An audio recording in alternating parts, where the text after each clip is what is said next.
Doomsday 3. Yeah, we had Doomsday 1. And get kicked out of the game. I'm going to get in there and get no question in my mind. He came from one of the toughest areas of Phoenix, both defensively and of course. For safety and Got people on the defense talking about it. You better get your ass the ball. You better get your ball. I just gotta say, when it comes to mortality, Different. For sure, and they would have thrown it off because This guy gets off you. Solid from and then I go to bed every night Gee, man, I promise you that we got a special. What is up, Cowboys Nation? It's these are the dog days. Kelly and I were talking about. These are the dog days of being an NFL fan and a Cowboys fan. Ain't a whole lot going on, but this is where we find the loyalty in the fans. This is where we're seeing who's riding and dying with Tag and K9. And and in the chat, I'm seeing Steven, Vince, Mr. Strutter, Bugsy, Doug, Cuts by Jones, of course. So the usual suspects. They're strolling in, right, Kelly? The usual suspects, right? Yeah. We know who our loyal diehards are that come in here every week, regardless, man. They're like, you know what? If Mike and Kelly are showing up, we're showing up. So we know who the loyal fans are, and I get it. Not it's a lot of people have things to do. It's starting to get into the summer months. You got the lake calling you. You got swimming pool and the pool honeys. You got all kinds of stuff, patio drinking, live music. This is a time people are like, it's Thursday night. I'm trying to go cut up, but we appreciate it when you guys come cut up with us on Thursday night. No, we definitely do. And before we get rolling, just make sure you guys are hitting that like, hitting the subscribe, share, all that kind of good stuff. Show the love. We definitely appreciate it. And, we're going to get in. The topic we had tonight was getting into the offense, like how the offense is going to look. Before we get going, I was going to share a quick story, Kelly. I don't know if I had told you. I don't think we had talked since, but I went. I have a couple wave runners, so now's the season, right? You get them wave runners out there. That's why you guys got to come down to my neck of the woods, and we have a good time. But so. Took them out, we have it where you can go right on the beach, right on the causeway, back them up, dump them in, and you're off and running. So it makes it good, but you got to get there kind of early before it gets packed. And this has never happened to me, and I'm not doing this to scare anybody, but we took them out. It was my wife, my daughter, her boyfriend, the four of us went out. My son had to work, and we went out, and you go by the islands. There's a lot of little islands off of kind of where we live, and it was maybe like 4 foot of water. And I shit you not, man. I'm going, the water's, crystal clear. And there's about 20 shark passing me underneath me. And they weren't, huge sharks. They were, black tip, probably 3 feet, or 3 feet, 2 feet, whatever it was. But I had never seen that. And I grew up, I've grown up in Florida. I've never seen that while I've been on my wave runner. See a lot of dolphin and stuff like that. But it was Kids didn't want to jump in. They didn't want to jump in. I didn't have no issue, but they didn't want to jump in. You didn't want to go in and try to pet a shark. So if you guys want to come down and hang, see some nature, see some wildlife, see some aquatic stuff. You can come down to Tampa. We have a good time. So, but yeah, it's I think, year, man. The weather's getting good. I was gonna say if I go down there, I'll take all of that minus the sharks. But you know why? It's the sharks. Somebody in the chat said catching a shark is on my bucket list. We've caught small ones. I've never caught a big shark, but it's funny because it was early, and those are the kind of times. It was like 8:30, 9 o'clock, somewhere in there by the time we got out there. So still it was right at that breaking point. Once it gets a little warmer, they go off, and I've never really, we go tubing and stuff. We'll pull the tube out there and all that. I've never really had any issues. So it's interesting. But on the Cowboy front, not a whole lot of news. We're going to get into some stuff, but Zay Jones, right? They had a little chat with him. Is there Any excitement with you guys in the chat? Kelly, any excitement if Zay Jones becomes a Cowboy? The only good thing is that what I do like about him, he's got some Dallas Cowboy bloodline. Robert Jones, Super Bowl champion. I believe 2-time. I don't think he was there for the third one, but I know he's there for 2 of them. Linebacker, starting linebacker. Yeah, I got him in my cave actually, so he was one of my favorites back in the day. But what's your thoughts on that? Yeah, I mean, it's he went to go. He's now visiting, I think, with the Chiefs now, who look like they may need a wide receiver more than us, considering that Rashee Rice is probably looking at close to at least half a year, if not longer, suspension. So they're going to be a little bit more desperate need. I think with us, I don't really think Zay Jones moves the needle for me much at all. I think if anything, I think he's a 4 on this team. I don't think, he'd be a depth signing. It's not really a guy where I think that, I wouldn't be upset if we got him, but I'm not going to be upset if we don't get him, if that makes sense. It just kind of meh, it's kind of one of those meh type deals. So yeah, it's not moving the needle. And I don't think there's a lot of offensive guys that are going to move the needle. One that could move the needle, I saw Steven putting it in there, Calais Campbell. I keep hearing that name a lot.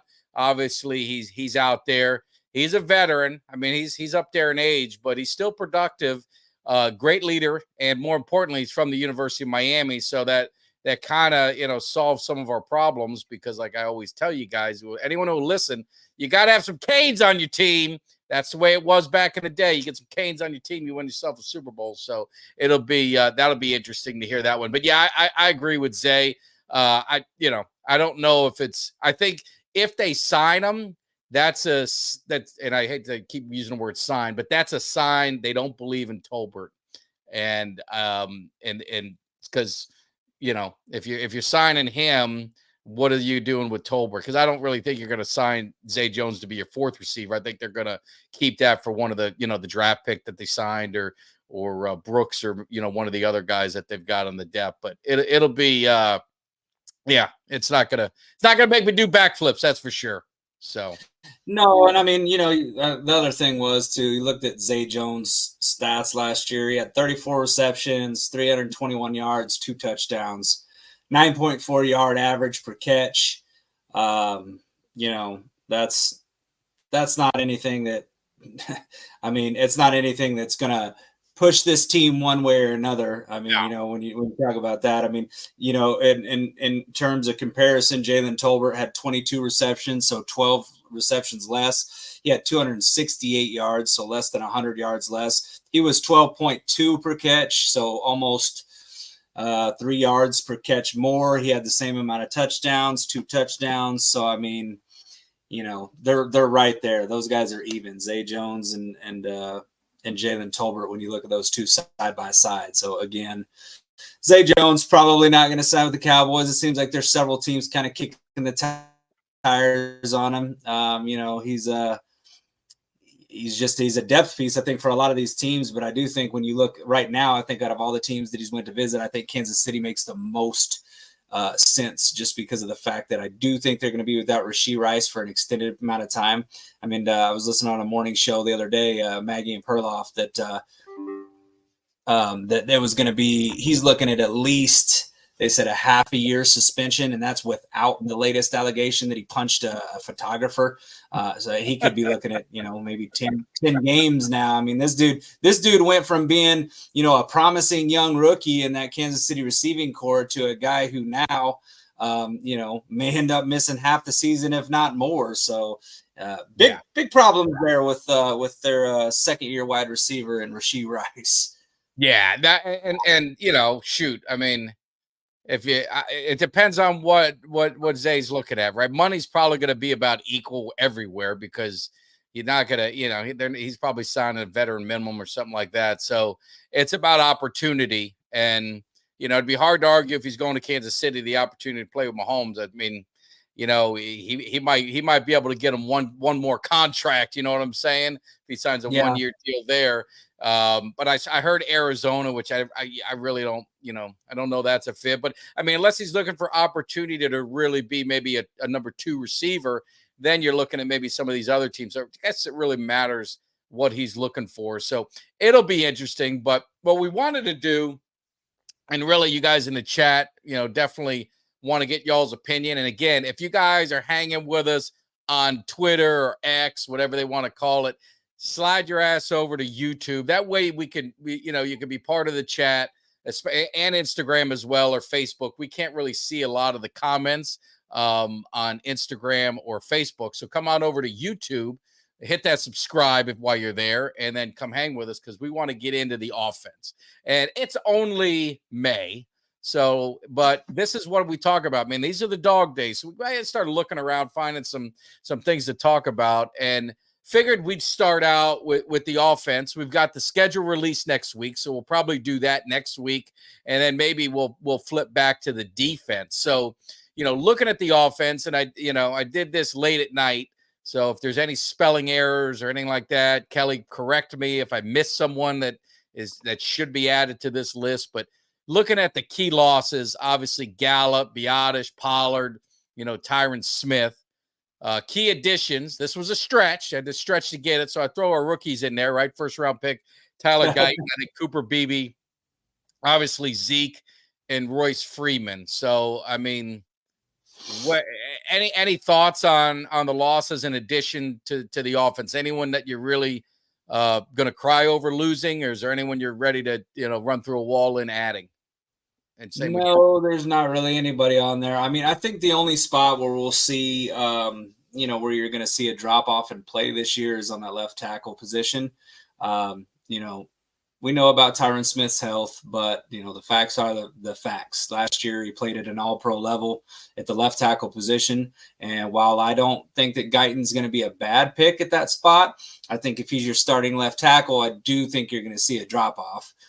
He's not going to play at an all-pro level. I don't even think he'll be Pro Bowl level his first year. I think he'll play, similar. Hopefully, you hope anyway that he plays similar to, Tyler Smith when we slid him out and played him at left tackle his rookie season. He had a good season. You know what I mean? It wasn't great, but it was good. It was good enough to make sure we weren't getting Dak killed out there.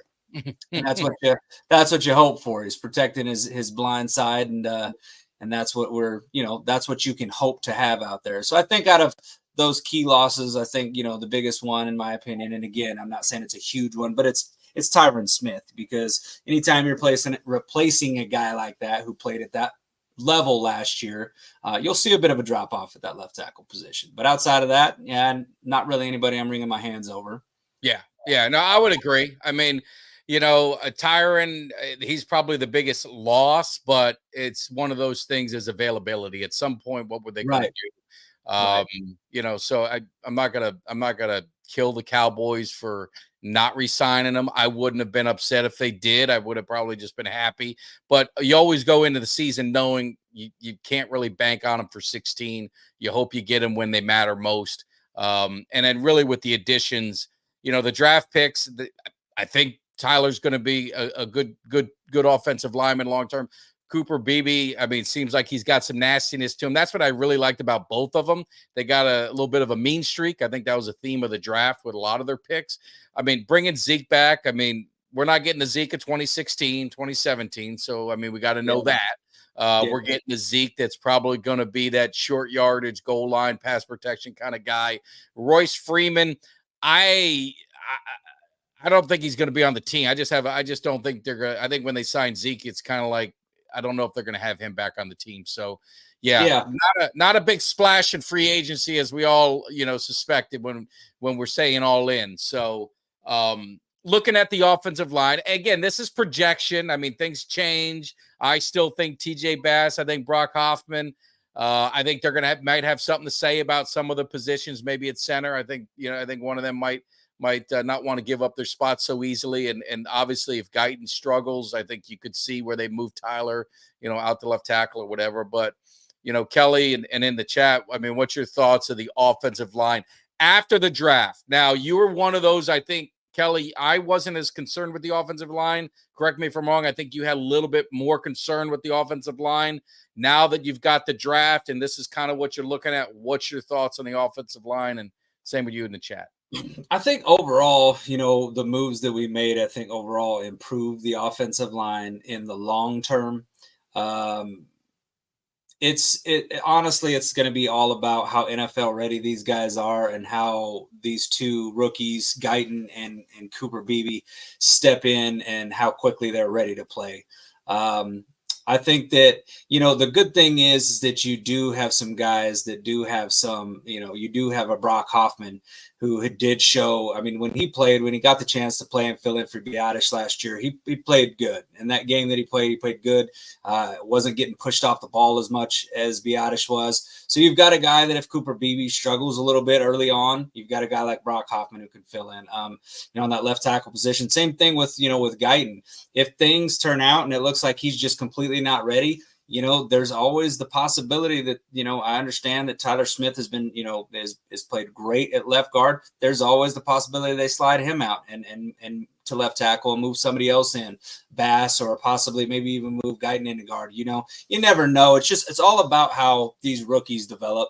The Cowboys have been good about developing their offensive line guys, and they've stepped in, but as soon as you make an assumption and just assume that these guys are both coming in being starters day one, that's when something's going to backfire and something will go wrong. So I think it's good that we got some good depth in there, some good guys that are on that team, depth wise, that can fill in and play quality, quality downs, games, starts if needed. So yeah, no, I think agree. that offensive line's better. Yeah, and again, these are rookies you don't know. So I know, Ultra Cooper is going to be a bust as short arms.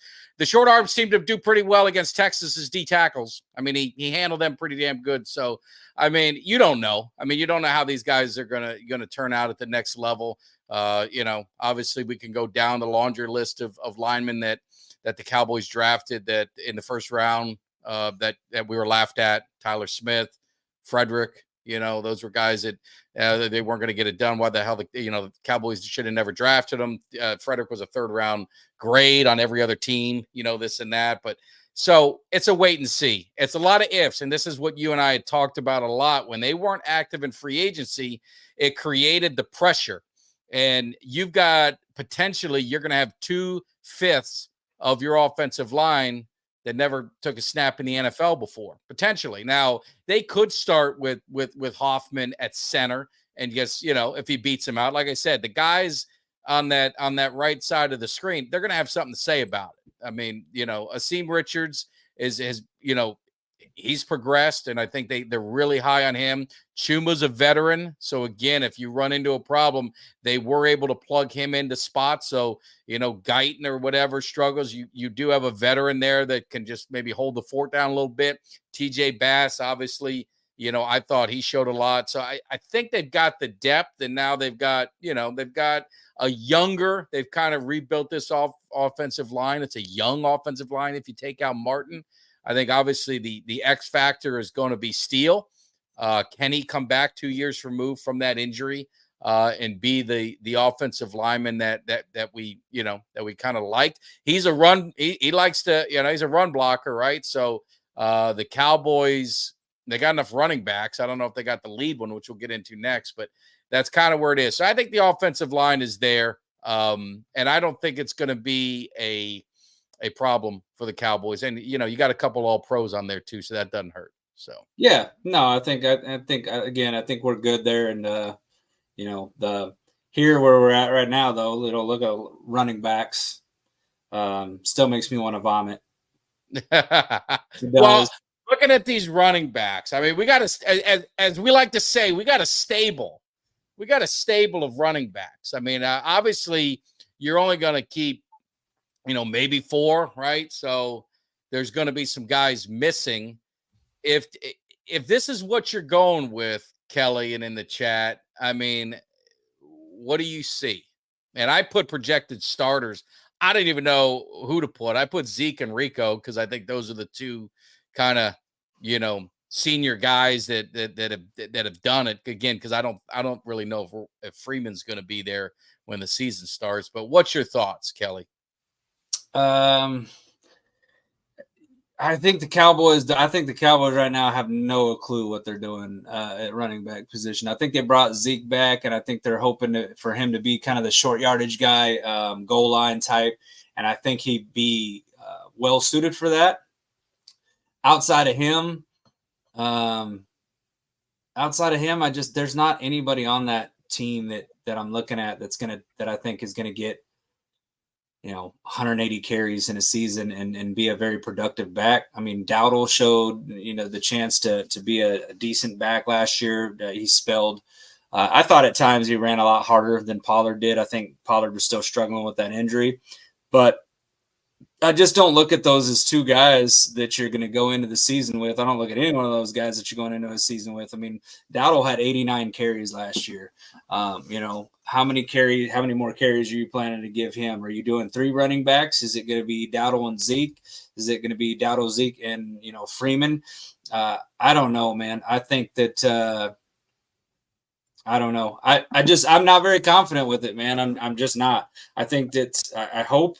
I would hope that what Steven said about Zeke having a good season, I would think that, I would hope that that's going to be the case. But I mean, 184 carries, 642 yards and 3.5 yards per carry last year with 3 touchdowns is not really blowing anybody out of the water. And I understand that the Patriots didn't have the greatest of teams. O-line was, suspect at times. But, it wasn't like Zeke carried a big workload. I mean, 184 carries is not a ton of carries for a running back. So, if you want some hope, Kelly, Ultra wanted to remind you that you said the same thing about the kicking situation last year. So, well, yep, that's true. And there was name me a person that thought Brandon Aubrey was going to be what he was, though. No, I know. I mean, there was nobody that said that. So I mean. Ultra also said Nuggets were going to win in 6. So I mean, let's take that with a fault as well. So Ultra's been wrong plenty of times there, but if we're keeping track there, let's chalk that one on the board. Yeah, we're gonna mark the tape on that one. One other guy I didn't put on there, really undrafted free agent. So I mean, I only had so much room, but I know Nathaniel Pete ran a 4.38. Didn't have a lot of, I mean, I think he had like 300 yards or 400 yards at Missouri last year. I mean, he'd be a gadget guy. So let me ask you, Kelly, because I know you were high on him. I was too. So I'm not going to sit here and hide from it. But Deuce Vaughn, I mean, and again, let's take what we said was not that he's a lead dog, but he's a guy that in certain situations could be a mismatch, could be a guy that could be productive on the offense. You didn't see anything, really nothing from him. I mean, Do you think there's an opportunity that you could, because this is what I got to go into, and I'm sorry to babble. This is what happens when I start thinking. I mean, this guy played at a major college. I mean, this wasn't like Deuce Vaughn played at some shit conference. I mean, he played at the Big 12. I mean, very good conference. I mean, he played against high caliber teams. Texas, he was very productive. So yeah, what are we missing as far as a productivity in NFL? I know it's a big jump, so I get it, but I could go look at Darren Sproles in years past, and I could look at Dave Meggett. I could look at Eric Metcalf. I could look at we had a smaller running back. I can't remember his name. That was kind of that guy. I mean, is it just maybe the offense? Maybe this will be a better fit going in year 2 of McCarthy's offense, where they might find something. I could see him out in the slot. I could see him at a dual backfield with him and Zeke. Something like that where they both split out. I mean, what's your thoughts, Kelly? Because I know. Yeah, I mean, I'm not ready to give up on Deuce Vaughn yet. He flashed in the preseason, and then regular season came around, and not so much. But look, I mean, I don't think that our offensive line didn't do our running backs any favors last year. I didn't think that they weren't very good at all at run blocking. It was more of a pass blocking offensive line. When they were asked to run block, they didn't do great. I mean, you look at a lot of the running backs and where they were, when they were making runs, where they were getting hit at. There was plenty of times where them guys had nowhere to go and getting hit behind the line. And that includes when Deuce Vaughn got a couple of opportunities. And he's a guy that, he needs to find the hole, hit the hole, and go. He's also a guy, though, that can catch the ball. I mean, he's a pass catching back. And they didn't really utilize him a lot in that last year. So, maybe it's a way of kind of working him into things this year. And maybe because of the lack of talent there at that running back position now, maybe you get a little bit more opportunities for Deuce Vaughn. I'm not ready to give up on him yet. I mean, he's a rookie and he's on a rookie deal. This is he played 1 year. I'm not ready to throw in the towel on Deuce Vaughn yet. Now, when you look at this running back room right here, and if he can't crack the lineup and get some significant, looks this year, then, and he's not on the field at all, and it looks exactly like it did last year where you don't hardly ever see him at all, then I think, yeah, it's probably not a good sign for Deuce Vaughn, and he's probably going to be a casualty the following season. But I don't think they're willing to give up on him right now. I mean, his dad's still working for the team. I think it's a thing where they're gonna give him every opportunity to succeed. And it's just a matter of, is he going to be able to seize that opportunity? But in terms of running against top defenses, I mean, hell, he did it against Alabama, did it against Texas. I mean, you saw Deuce Vaughn run against NFL caliber, talented defenses. So, it just got to see what he's doing. Yeah, like Suzanne said, maybe with a better line, better run blocking line, maybe we see Deuce Vaughn of old. We could all hope for that. I mean, if he was to, have a breakout year, I mean, honestly, 400 yards from Deuce Vaughn would be, as a possible, third or fourth, that would be great. 400 or 500 yards would be big for a guy like that. So, and I was just going to add, I was just going to say, because a couple of questions I want to get your opinion on is Ronnie, does Dallas need 1,000-yard back? In my opinion, no, they don't need 1,000-yard back, but they need productivity. If they're going to do it by committee, they need the productivity. That's the most important thing. And do you think we're going to sign another back before camp starts? The things you want to look at, the Jets, the Dolphins. There's a few teams out there that are very heavy running back. And if you get one of those guys to kind of, can't keep them all kind of thing, you may see the Cowboys make a move. Or when the season starts, a la Amari Cooper, when Dallas tried a friendly wide receiver, Dak friendly, whatever they wanted to call it, and it wasn't working very well with a bunch of, mid-tier guys, they went out and got Cooper. So maybe you see that. But I mean, Kelly, what's your thoughts on one that do you really need 1,000-yard back? Is that critical to have that lead dog? And could you see the Cowboys maybe bringing someone else in during training camp, or late pickup or trade? I don't think you have to have 1,000-yard back. No, I mean, especially if you're doing what we're going to be doing this year, which is clearly running back by committee. There's not one guy on there that you're going to lean on heavily. Zeke's not going to get, a ton of carries. He's going to split carries with whoever they decide is back number 2, whether that be Freeman, whether that be Dowdle. I don't see that being anybody outside of those two at this point right now. So I don't think that you have to have that. But you do need to, a lot of times running backs are rhythm kind of guys. And to get that rhythm going, you need to get them a certain amount of carries.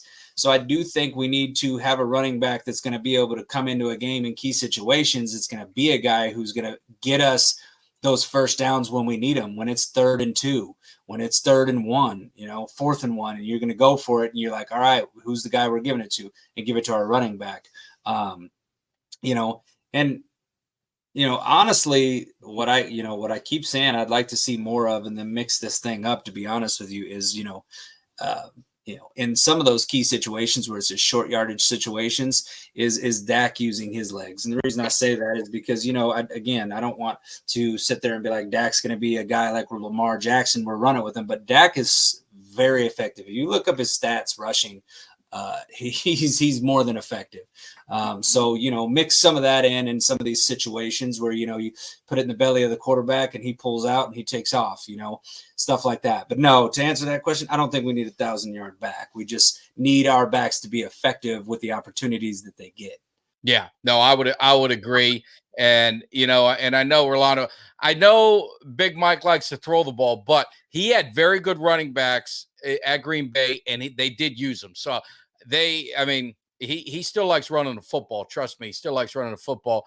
And then super chat from a man, Mark, all the way from Hawaii. Thank you for the goodies. We did send Mark a little care package. I didn't know that he hated JJ so much. And there was an autographed picture with JJ and Jimmy Johnson. So I apologize for that. You can burn it if you want, or do some voodoo to try and break the curse, or whatever you want to do. But his concern is Zeke's our best running back. We got some issues. JJ's an idiot. We need to. What did he say? What was the other thing? I missed it. We were really close. Drop the pipe, JJ, and that's the frustrating part, I think, for Cowboy fans is. And I heard, who was I listening to today? It was that guy Philly 500 with Mark Holmes, and they had Dan Cilio from the U, which he's kind of a meathead sometimes too. But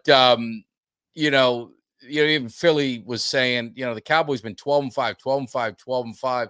So you feel like you're really close, and then this happens. You're kind of like wondering what the hell's going on. You got to hope that there's a method to the madness. I see it a little bit. I feel better about the offensive line we talked about. This is an area that there's some concern, right? This is an area where there's some concern for me is the running back situation. Because like you said, Kelly, when we need to run the ball, we need to run the ball. You know what I mean? We got to be able to run the ball. I don't know if we have that kind of confidence. What the hell was that just popped up, Kelly? Two more super chats. We got one from Mark. Thanks for the super chat again. He said we need a back that the D's have to respect. We don't mean an all-star if your D will not double CD, and what other wide receiver on our team scares anyone. I don't disagree with that. And then we got Falcon here with a $50 super chat. Oh my God. He really wanted to troll you. I mean, he just if you're going to pay $50 and again, and I just want to preface what you guys say. A lot of generosity. Everything that we get in YouTube. I mean, we're not making a ton of money, be honest with you. I mean, that's just the way it is. But all these super chats, I have saved every penny. It's all in an account. And when the season starts, exactly what you said, all this stuff goes to the tailgate. It's going to go to getting Kelly's ass down there. It's going to get to go to, maybe buy you guys some drinks at the Texas Live. You got the promise from me and Kelly is everything that we get through this channel. The whole thought of it is it's to make a better experience when we get out there. So, absolutely, Falcon, I'll take the Miami Heat. I'm going to tell, and not Miami Heat, but the heat you're giving me about McCain's. But I'm just going to tell you this year, just like my Cowboys, I say it every year. This is our year. We've got the quarterback. We got the running backs. We got the offensive line. We got the receivers. We got the defense. I put $20. That's how confident I am. I put $20 on the Canes winning the national championship with a return of 1,700 when they do it. So I love my Canes, but I really do appreciate it, and definitely it means a lot. And to do something like that, unnecessary.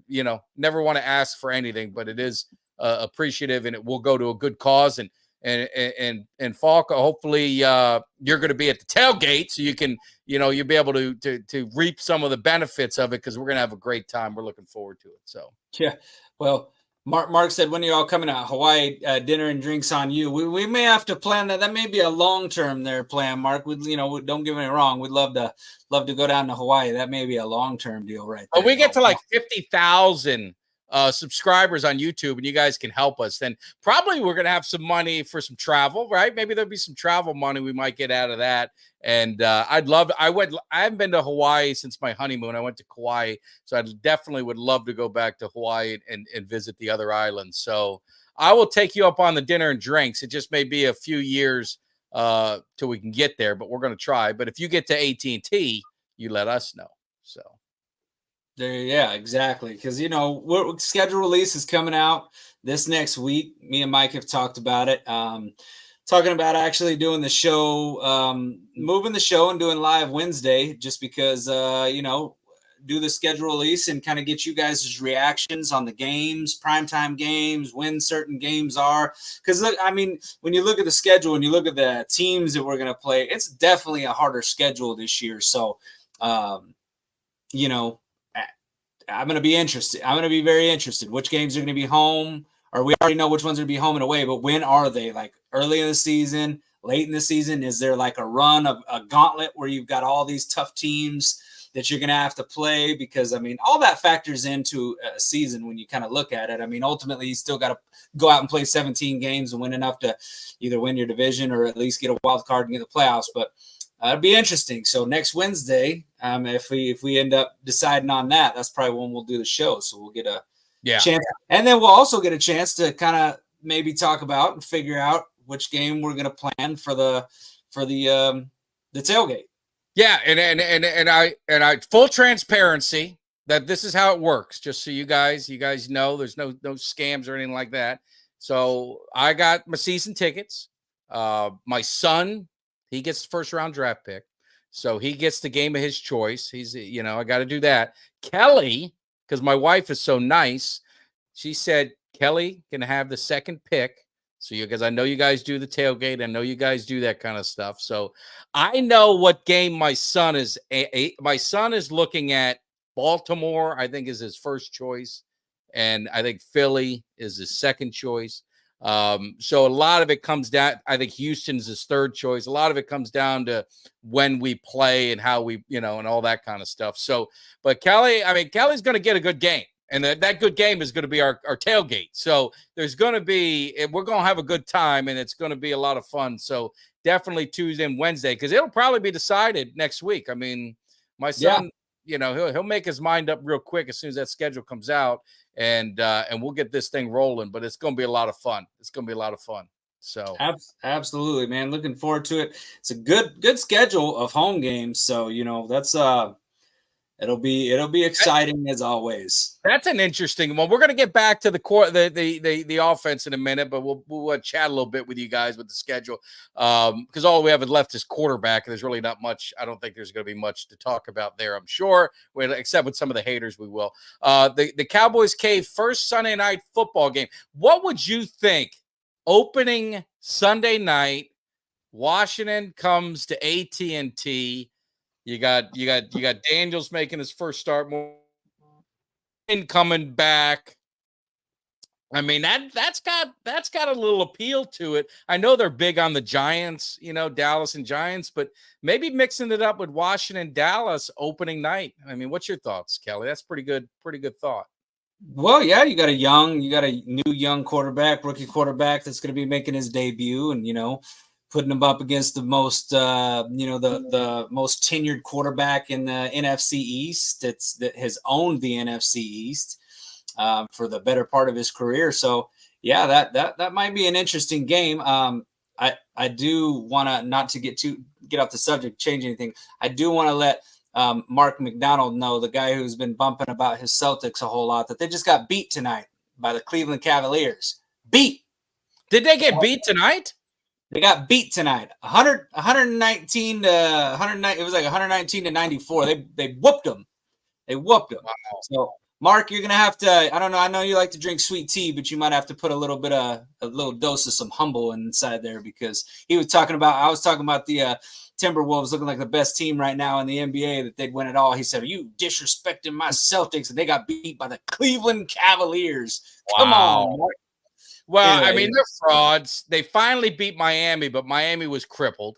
I mean, they're losing. They're missing their two of their best players. And Mark is doing backflips and running around the neighborhood. He sent me a video cheering and doing all this stuff, talking noise against me. If that's the kind of victories you want to have, you go right ahead, Mark, and enjoy it. But I'm selfishly hoping for maybe a Knicks Boston.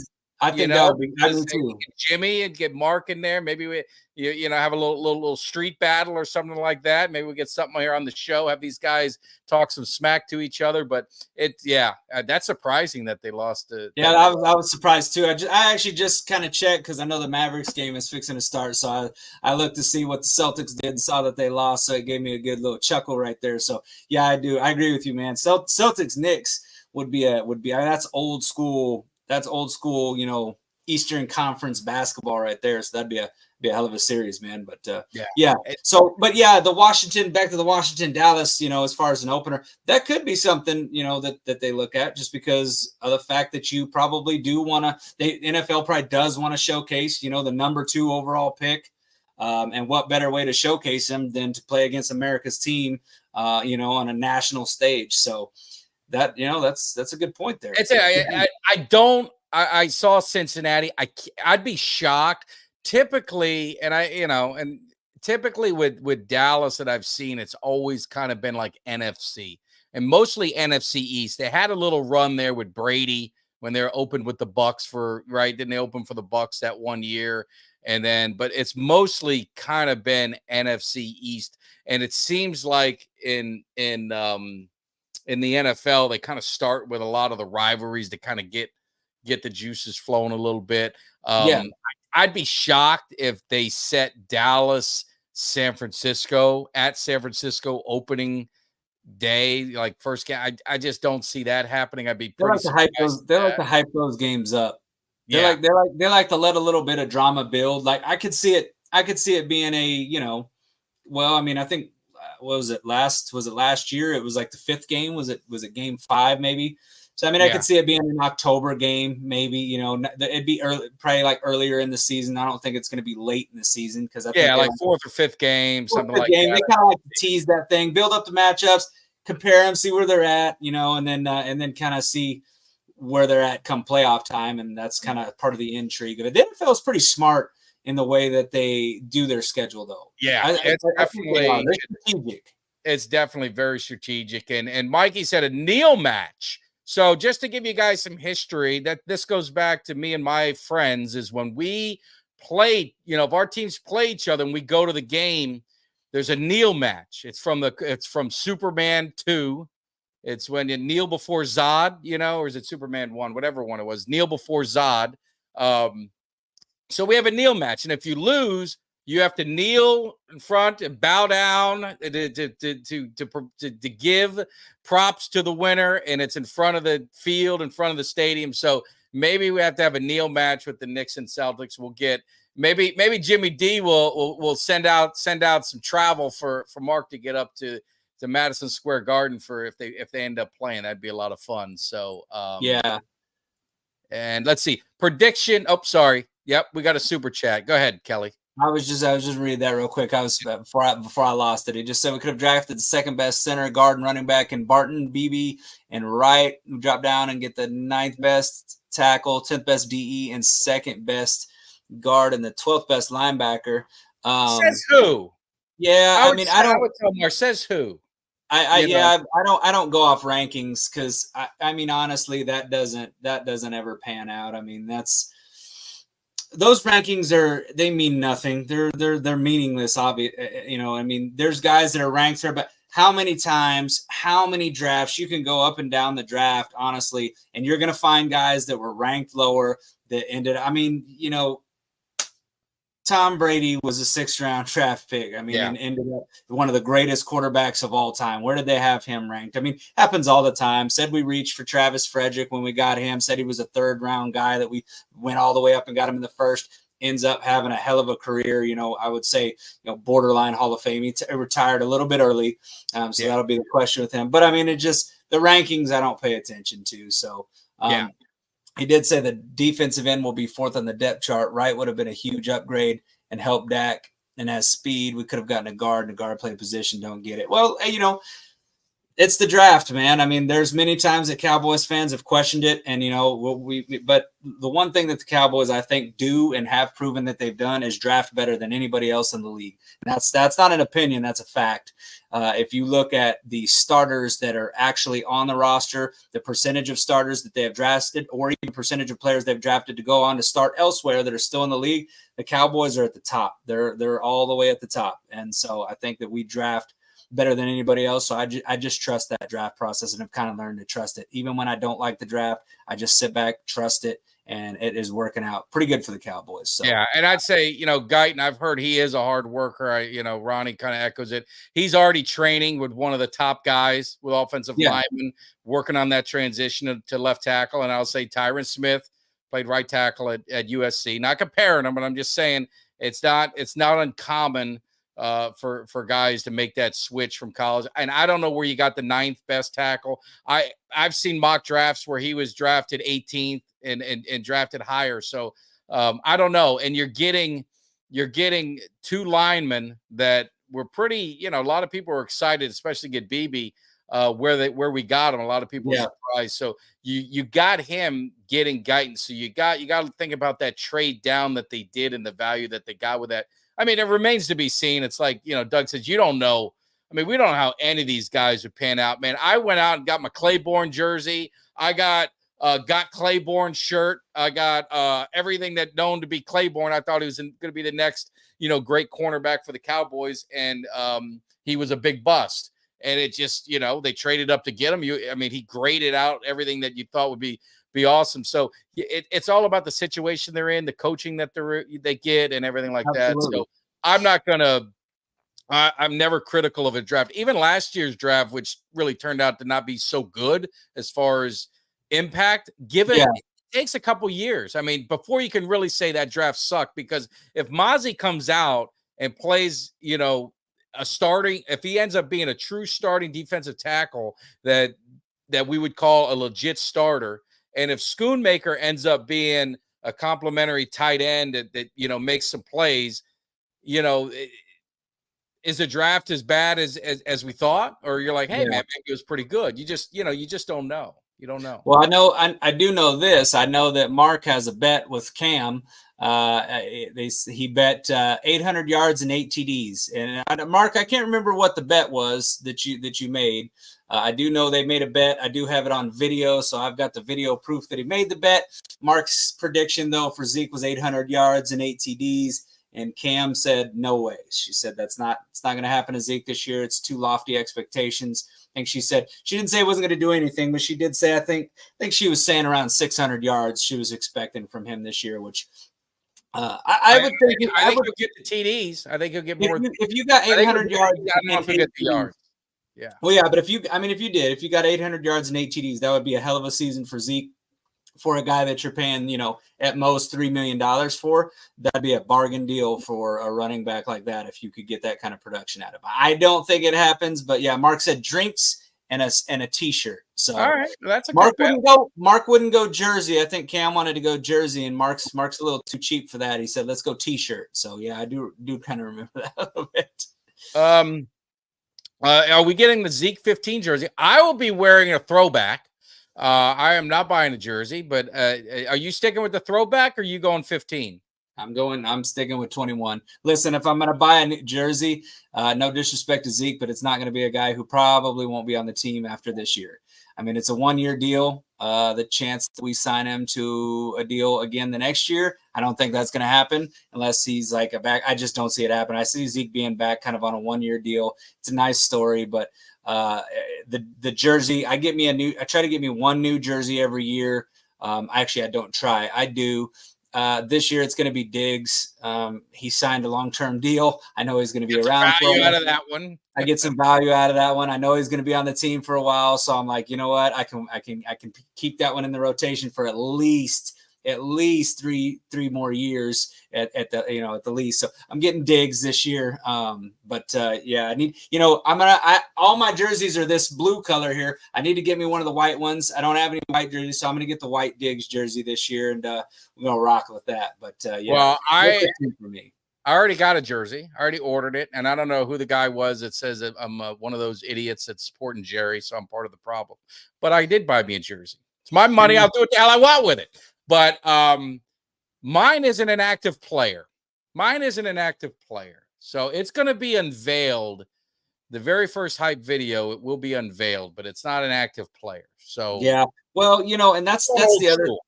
I'll tell you what, that's the other thing that I've thought about doing, which I think this year I probably will do that. I don't trust my drunk ass with a white jersey. I don't trust my drunk ass with a white jersey, which is why I have all the blue jerseys and I got a gray jersey. I don't have one, but I will say I've also been thinking about getting me a jersey too, man. I really want one of the triplets.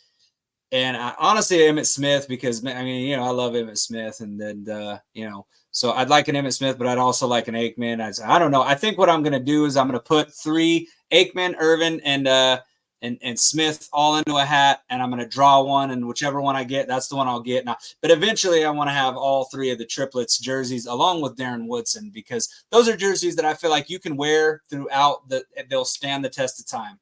You can keep those jerseys. You can wear them throughout the test of time. They're a little pricey.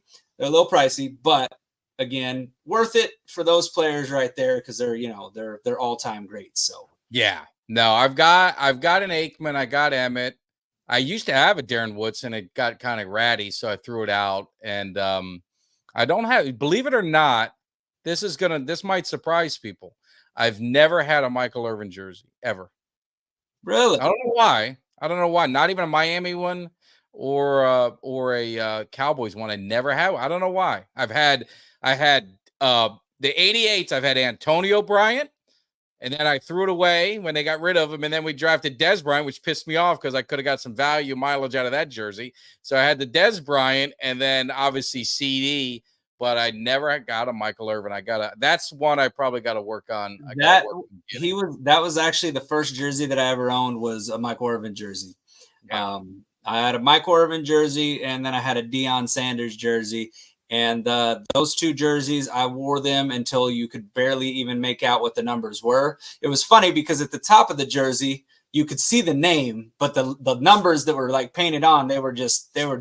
Right. Yeah, they all gone. Barely see a trace of what it was. It was and then I had an Emmitt Smith jersey that kind of did the same thing. I wore the hell out of those jerseys though, man. If I was back in the day when I was a lot younger, I'd wear jerseys not even on game day. I'd just wear them out, Now I'm a little bit more particular with my jerseys. I try to only wear them on game day and conserve them. But that's definitely I love the old school jerseys. I love them. I wouldn't mind getting, honestly, I just don't know if they have it out there, but a Larry Allen jersey would be pretty dope. That would be a good one. Now I'll say my jersey that I got is an offensive lineman. It is an offensive. Oh, there we go. Never had an offensive lineman jersey, so my jersey is an offensive lineman jersey. So it's and some of that replicas are legit. I mean, I don't know if you're asking about China or legit jerseys.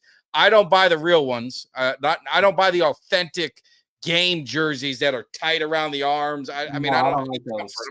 I put on a few pounds, so I get the regular $100, $120. It's an authentic jersey. It's just not the game worn jersey. It's not a replica. Like you can get the ones that people have, the ones from China and Taiwan and stuff. And I've gotten those, but they're honestly they're a horrible quality. I've yet to find one that's a good quality. I mean, I had a Dez Bryant jersey I ordered. They fucking spelled Dez Bryant's name wrong.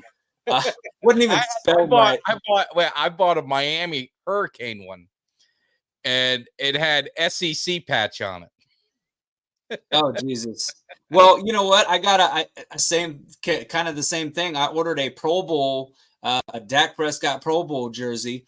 And the Pro Bowl jersey was the wrong color. It wasn't even the same shade of, like, the numbers were different colored. I was like, what Pro Bowl did they wear this jersey to? So I never even wore that jersey, not one time. It hung in my closet forever, and then finally I went and took it down to the Goodwill and donated it to the Goodwill because it was just it's not a color that supposed to be the Pro Bowl color, that bright blue with like the bright orange or bright yellow on it. And it was nothing like that. It was almost like a baby blue, and it was like a ugly, like neon green. I'm like, what is this shit? Yeah, no. Now, the jerseys I have are not stitched. It's the maybe silk screen, whatever they have it. I do have one that's kind of stitched. My Emmitt Smith is it's the double star one. That is a legit, all stitched up jersey. Is that the Mitchell and Ness jersey? Or? Yeah, there's a Mitchell and Ness, the throwback one. I have that one. Yeah, no, those are legit. Those are a couple $100. Yeah, and then the only other one that I have that's kind of stitched but it's not. I forgot what they call it. It's not the highest end. It's not the lower end. It's the middle. Was a Tony Romo, and the story behind that was I was at Ross, and he had retired, and it was $20, and they're like $200 jerseys. So I bought it. It's sitting in a drawer. I never wore it, and it was like I was going to get it signed. So I was like, if I ever see Romo, I'll get that signed and framed up. But I got a different one signed years ago, and I was like, so now I use that one. But someone asked about throwing them away. I'll be honest, like back in the day, maybe when we were in our 30s or late 20s, when a guy left, it wasn't cool to wear throwbacks. It was kind of like when you saw a guy wearing a Herschel Walker jersey and I mean, you used to kind of laugh. I mean, and I'm not saying it was right, but you just kind of laughed at him and say, gee, or like my buddy has a Bears. I forgot who they had that white receiver. I can't remember his name. And we always, would laugh at him for wearing that jersey or something. But now it's cool to wear the throwbacks, all the different names. Like I saw Bill Bates or this and that. So that's why I kind of threw them away. I regret it because I had some really good ones. I had Joey Galloway. I had, Roy Williams. I had not the shitty Roy Williams, the good Roy Williams. I had all those and I threw them away when they left the team. I was like, they just threw them away. So anyway. Yeah, that's it's.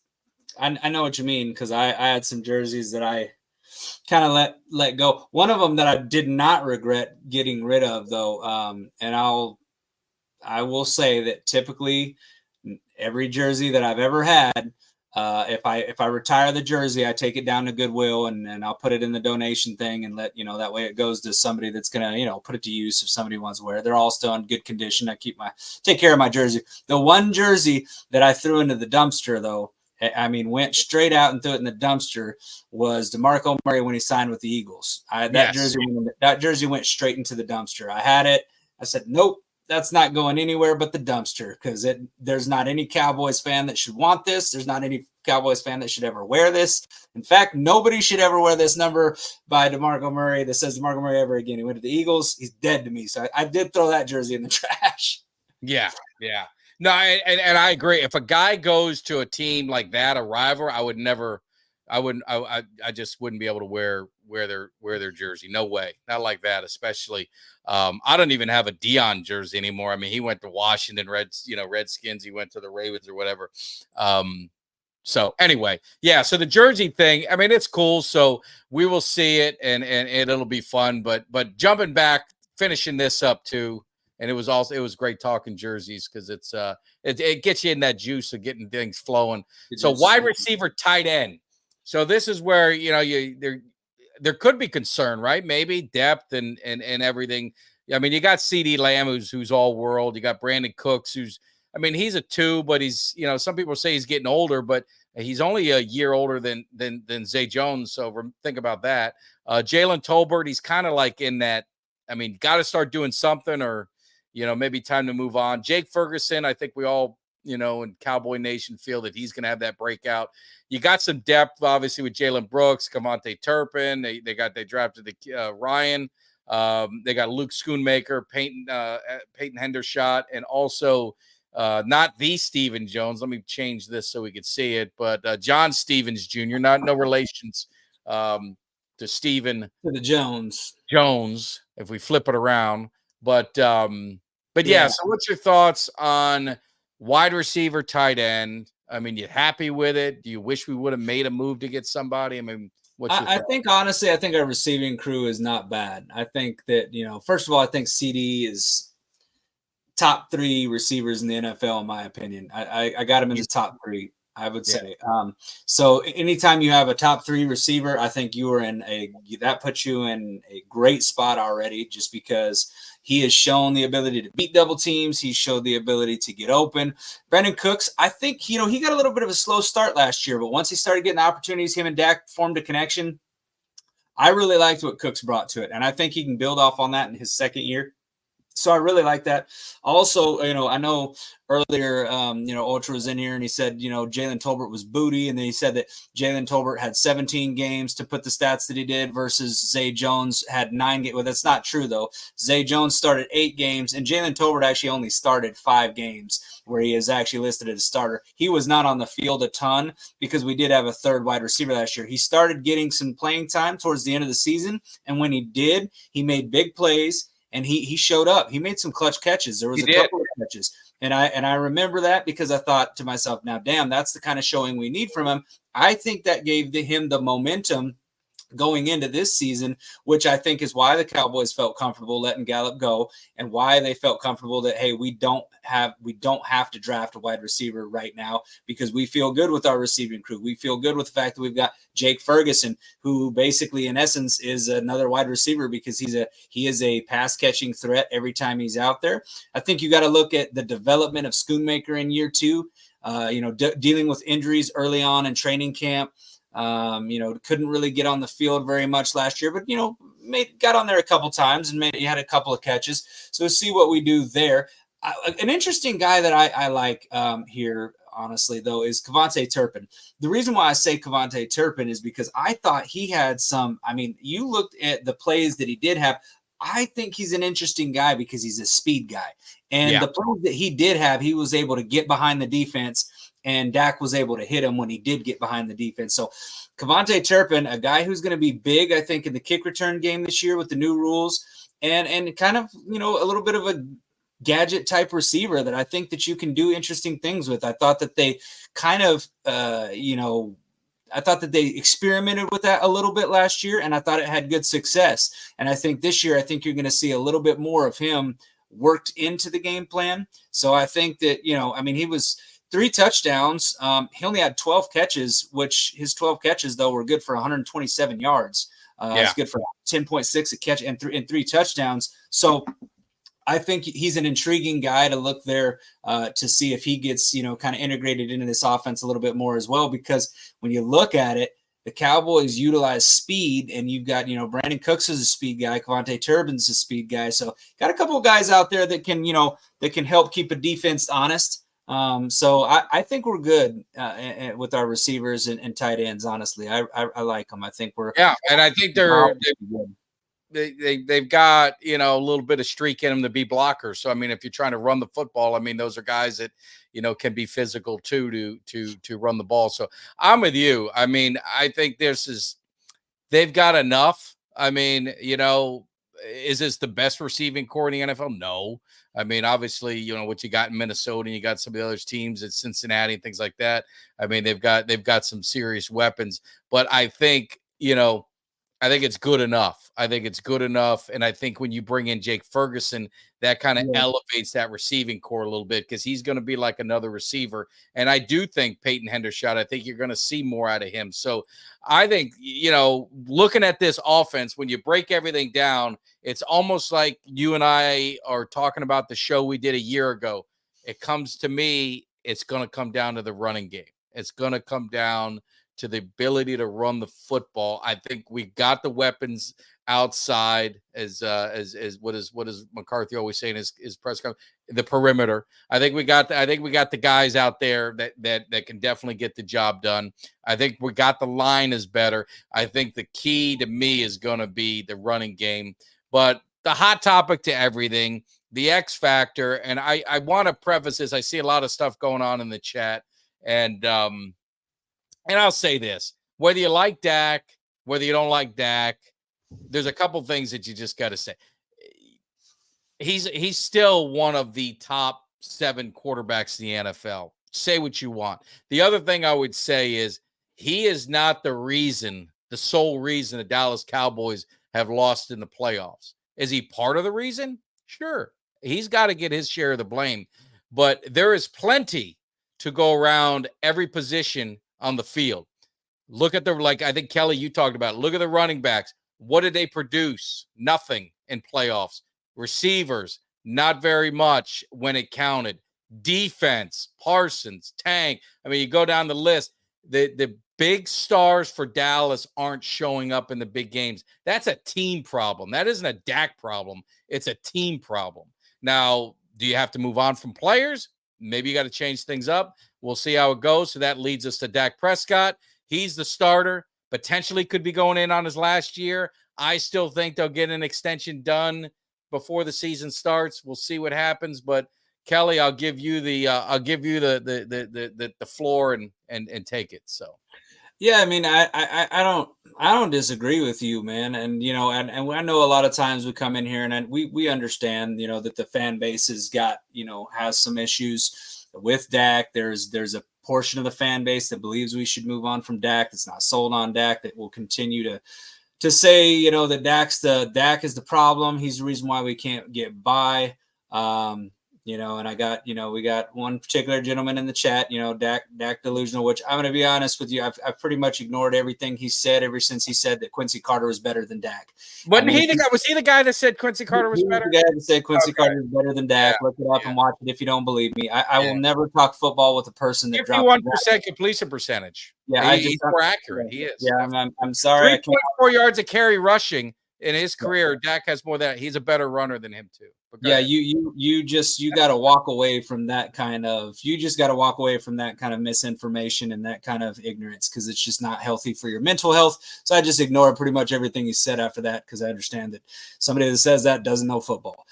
Dak Prescott, though, I mean, yeah, he's the best quarterback in the NFC East right now, hands down. I mean, if you wanted to argue, Dak and Hurts, I could say that there, I could understand why there would be an argument to be made, because Hurts has that Super Bowl appearance. But outside of that Super Bowl, what has he done?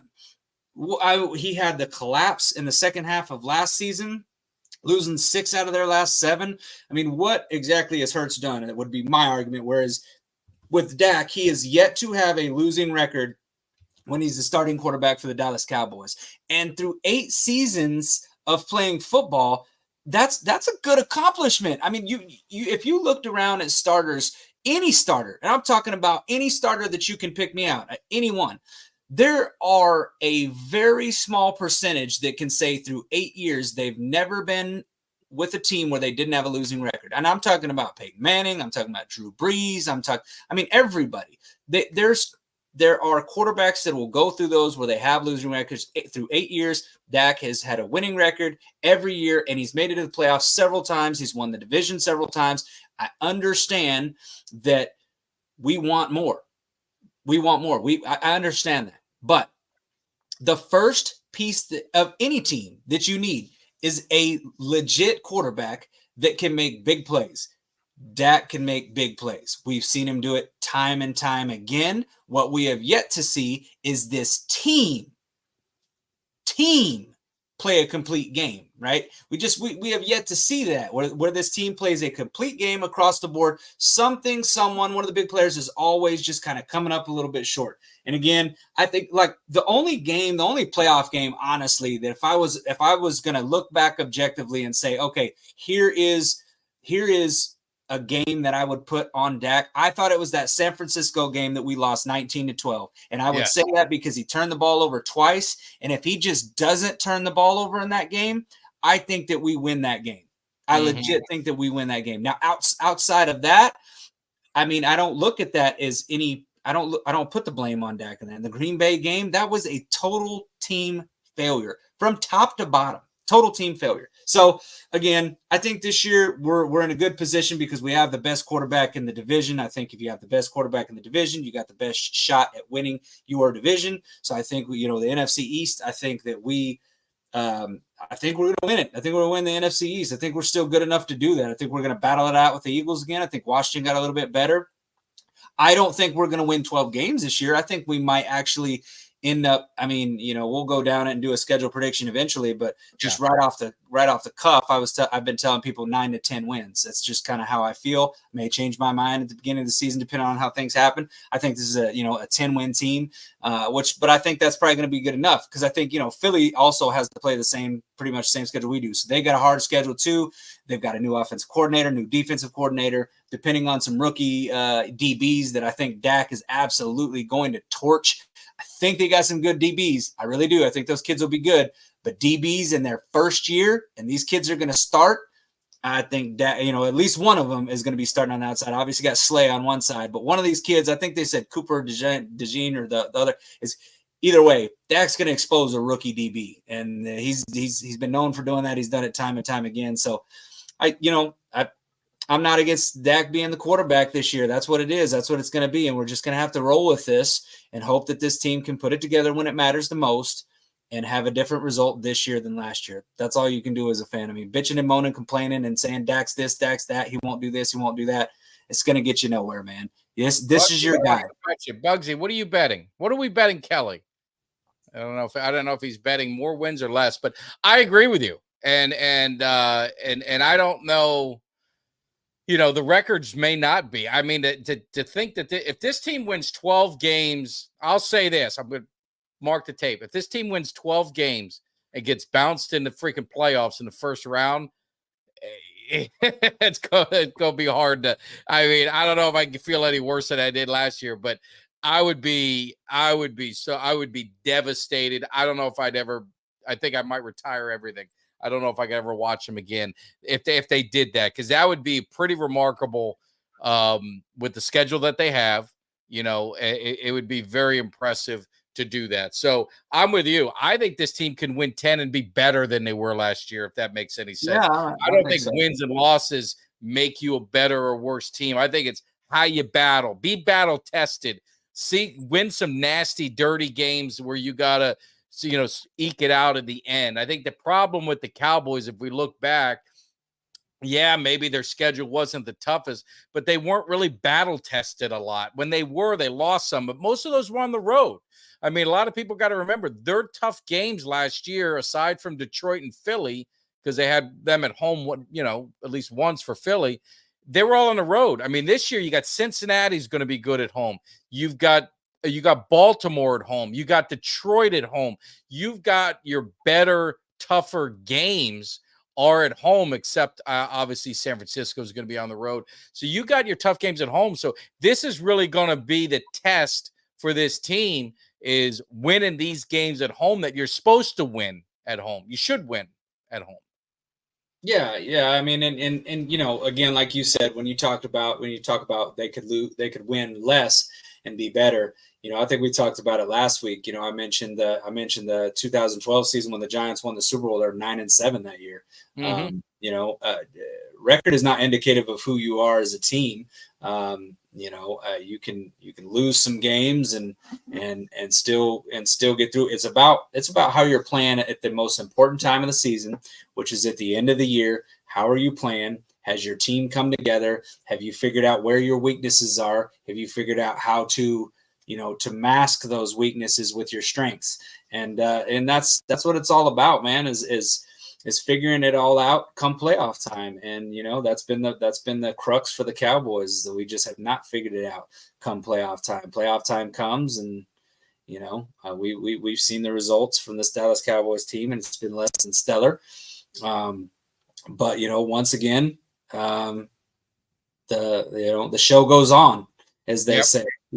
I mean, we're going to roll into this thing with who we got. You can, and there's nothing that any of us fans can do or say that's going to change any of that. Emmitt Smith ain't walking through the door. Troy Aikman ain't walking through the door. It's the guys that we got, and that's who we're rolling with, man. So, I've been saying it all along. I said, listen, I may be a little bit negative at times. I may have been this offseason. I may have been a lot more negative than I have been in the past. But, it's because I'm kind of jaded from how we lost. I'm jaded from everything that was said and what we've done. But come day one, man, come September, that first game the Cowboys play, I'm all on board, man. I'm not 1 foot off the train. I am on the train. Me and Mike are on the conductor. We're wearing the fucking conductor hat. I got the shovel ready to shovel coal in that sumbitch. I'm ready to go. So I'm with you, man. We can. That's what this offseason's for. We can be constructive. We can be critical. We can be this. So I wanted to share with you. I don't know if you watched the show on Monday, and I don't know if people in the chat. We got 288 people here. So I'm hoping you guys are flipping over. Hit that subscribe.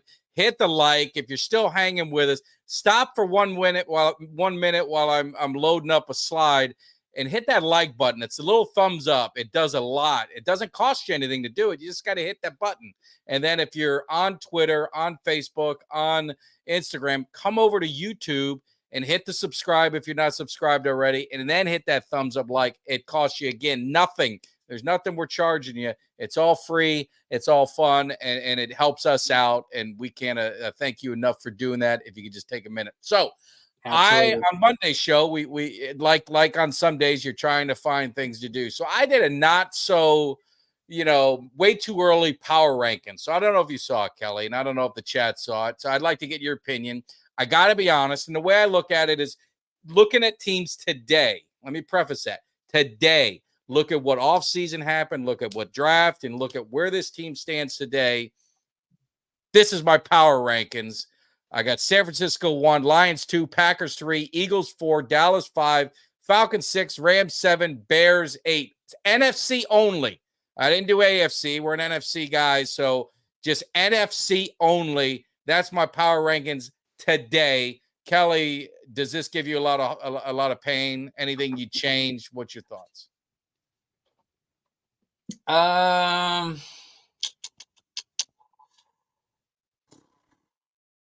I mean, I can't really argue with anything there. The only thing I just can't. It's the hater in me that can't put Philly in front of us. Even if they had Mahomes, their quarterback, I'm probably flip flopping them and putting Philly 5 and Dallas 4.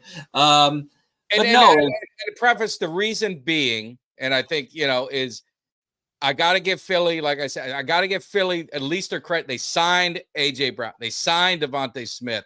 They had a need at running back. They went out and got Barkley. Now, will that pan out? We'll see what happens. They re-signed one of their guards. They reinvested in their team. Now, they lost some defense. That's going to be a concern. But then they got aggressive in the draft. They were very active in the draft. So I went ahead and put them in. That's the only reason. Now, this is early. This isn't the start of the season. So that's but if you switched it, I wouldn't care. It doesn't bother me. I was going back and forth with it. That's probably the only thing I would flip flop there. But I will say this, with the Green Bay Packers, I saw Doug said that the Eagles Packers way too high. I will say this though, Fox did a way too early Super Bowl prediction. The Fox NFL Network did a too early Super Bowl prediction. And their Super Bowl prediction was the Kansas City Chiefs and the Green Bay Packers. So, I'll just say this: there's a lot of people that are high on the Packers. Do we have a guest in the show? We do have a guest. I don't know if it's Falcons. I don't know if he's talking shit about his Rangers. But Jimmy, you have the floor. This is your moment to shine. Thank you. And I'm sorry to interrupt because I know Mike Tag and Kelly K9 are running a great show tonight, but I'm on here. You're talking about being on a high, Kelly K9. Jimmy D is on a high because my Rangers have won 7 straight in the playoffs. We're 7-0. My Knicks are 6-1. We're taking care of business. I saw you out there tonight, Mark. Mark, remember, you're going to owe me a hat when my Rangers take care of business against your Carolina. And guess what? Shirts. He's making all these bets. And it's going to be a fitted hat, and it's going to be a custom high-quality hat, kind of like the Cuts by Jones hat, fitted for me. And Doug, where are you at? I saw you out here tonight. What about your Carolina losing 2 times in overtime to my Rangers? That's who we take care of our business. Jimmy's custom made. He came in hot. That's what I'm talking about. I came out. Look, I didn't mean to interrupt because I know we're talking Cowboys. We want to get your opinion too, because we were talking about the power rankings, and I was bringing up the show we had, and your Falcons snuck in there. So while you're here, I mean, your Falcons in the NFC, are they legit? Oh yeah, like I was saying the other night, they are legit. I mean, obviously, we have to hope that the Achilles issue and Kirk Cousins and that goes well. But man, in Minnie's camp, he looked stellar. And to Mike Tag's point, I think that drafting Penix, not a bad thing. You light a fire on his ass and a gimme. We have a next man up situation, but I want a veteran to have a fire lit under his ass. And if something goes wrong with his Achilles, hey, we have a stud, out of college. And then break the tie for Kelly and I. So Kelly he wasn't happy that I had the Cowboys 5 and the Eagles 4. I think you might side with Kelly on this, but I was doing it because of some off season, comparing our off seasons. That was a tipping point for me. But I mean, what's your thoughts? Eagles, Cowboys, and that power rankings. Where would you change anything? Yes, the Cowboys are ahead of the Eagles. The Cowboys take the NFC East. I think that, and I said it before, I'll say it again. And I think I'm like you've alluded to it. I'm sure Kelly has as well. Hurts. What is he doing in the playoffs? Right? Who is he beating the playoffs? All right. And granted, Daniel Jones, and he beat Christian McCaffrey playing quarterback. Exactly. That's we got to call it. Keep fair, keep it straight, call it down the middle. And I will admit, the Eagles do. Look, they make off-season moves. They're not stagnant. They take care of their business. But again, they lost a key offensive lineman with Kelsey. So that's big as far as I'm concerned. And again, they imploded the final half of the last season and got their asses kicked by Mayfield and Tampa Bay. Yeah, twice. They got their ass kicked by Tampa. Tampa's their nemesis. Forget about us. They shouldn't want to see Tampa. You know, right, exactly. But this season, look, I know we're going to take the NFC South. We have way too many offensive weapons. Granted, I'm a little nervous about edge rushers. Let's see if we resign Calais Campbell. Let's see how Grady Jarrett comes back off injury. I know we obviously drafted guys, and we'll see what we got in the draft. But well, Kelly, we talked about the schedule release. It's Wednesday. Gonna be exciting. Atlanta and Dallas are playing. I mean, Yes. what's the canine look on that a road trip to Atlanta? Is that in the process, in the works? A thought? I'm all the way down on that, man. I'm all the way down on that. I've been saying I want to go to a road game. So I mean, why not go to a road game with Jimmy Dee, man? I get to meet the man in person. Have a couple of cold beverages. And hopefully talk about his Knicks run to the NBA Finals, and and ending that long drought that they've had there. They're looking stout. So I'm down for Atlanta. Oh, Kelly, that would be so much fun. Poor Mike Tag would be babysitting us all weekend long, man. Well, we'll have Doug. Mark may go. I mean, I know Cuts. I think Cuts was talking about, man, we might get a lot of get a lot of stuff. Now, Bobby, easy Bobby. Easy there, Bobby. The Eagles are taking the East, my man Bobby. We like Bobby. What a dummy. Kidding me? Nah, Eagles ain't taking nothing. No, it's going to be the best case scenario for me. I said with the schedule, if it can somehow be at Carolina or at Atlanta, at Carolina, whichever way, back-to-back road games, because then it would work. What I was going to do is just I'll stay at the cabin. I could work from there, and then I just drive to both games, and it'd be very easy. And then, it'd be fun. So hopefully and Mike Tag, he has smart. Right? That he does. I couldn't take any pictures, but I was at a customer that makes $60 million, custom jets and things like that. So I was wishing they'd let me take a picture. I was gonna stand in front of one and pick it out my new ride, making sure everything's good before I head out to AT&T. But you have to be like at an elite level. Let me just tell you, I did not realize it. You know what an oil change on a jet is? Does it take like 10W30 or what are we talking? I don't know what they do, but an oil change on a like a Learjet or Gulfstream, one of those jets. Do you know how much it costs? No. Well, just throw a number out there. Just throw any number. I have to say at least 1,500. 1,500. I was gonna say 20 grand. $120,000. So SoCal True was close, shit. Depending if it's a 7 series or whatever. Yeah, $120,000. Good God, that's well, no wonder the plane tickets are what they are. Yeah, can you imagine like a Boeing? Oh, I couldn't imagine a Boeing or any of those. I mean, you could, I guess stupid me. I didn't even think about it. I guess you'd have to give it an oil change. I didn't think about that. Well, you can borrow Weed's jet. He's got it going. I mean, I'd love to do that. And he's flying high. He's flying high. I don't know if it's a jet or him, but someone's flying high.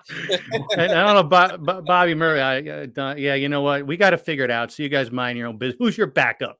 Actually, your starter's a backup. They don't even have a quarterback. They're trying to get a running back playing quarterback. What am I talking about? Exactly. So but anyway. I didn't mean to interrupt. We're wrapping it up. There's no interrupting here, man. I appreciate you coming in here and laying the smackdown on some of the haters that were in the chat, giving Mark McDonald the business. I love it, man. I love it. I mean, obviously, I don't really have a dog in the fight for the Eastern Conference. I like, the Dallas teams, but as far as the Eastern Conference, man, Knicks all the way, man. I'm with you. Only because only because you were a Knicks fan. So I'm like, Thank shit, I gotta go with Jimmy D on this one, man. And I was bummed the other night. The Stars were up 3-0. I'm saying they're going to come out of the West and they blow a 3-0 lead. I'm like, what the hell? That was terrible. They're up 1-0 right now, but they're, no lead is safe against the Avalanche team.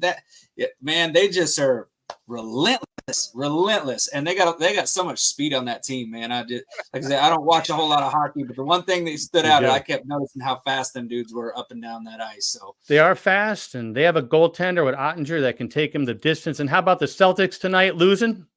So Mark was in here early. Had to go back to work. We're laughing at him a little bit.